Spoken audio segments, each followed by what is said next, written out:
وطبعا بدأ يقلق اكتر منه، فقرر ان هو يستأجر شقة، لانه يعني طبعا هو صاحب مكتب مقاولات، وطبعا قرر ان هو يستأجر شقة في مدينة الرحاب برضه. بس كانت الوصلة ما بينهم حبيبة، حبيبة اللي بقول لك مش اي حد تثق فيه، يعني شوف حب اكتر من 7 سنين و 8 سنين حب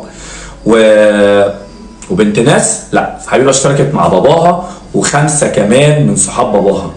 جابوا بسام في الشقة المستأجرة دي، قالت له تعالى بابا عايزك عشان تصلحوا العلاقات ما بينكم وما بين بعض، وان هو هيعمل اللي انت عايزه.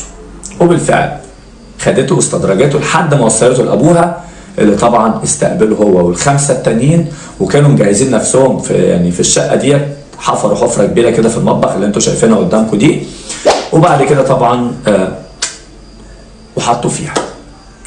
لكن طبعا الموضوع ده كله اتكشف، والجريمه اتكشفت، والمباحث الامنيه او الاجهزه الامنيه طبعا كشفت الموضوع كله، وتم القبض عليه. ومن يوميها طبعا هو مقدم طعن هو وبنته. لكن اراده ربنا وعدل ربنا فوق كل شيء، لان اي حد بيغلط لازم يتحاسب. فطبعا المحكمه قضت ان هو خلاص لازم ياخد اعدام، وبنته لازم تاخد مؤبد. وده عدل ربنا.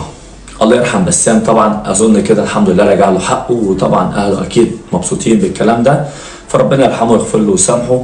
ومش اي حد تشوفه قدام منك تثق فيه وتديله الامان، حتى لو الشخص ده شخص انت شايفه ان هو ابن ناس، او قدام منك حاجه واو مفيش منه اتنين، مش اي حد تديله الثقه.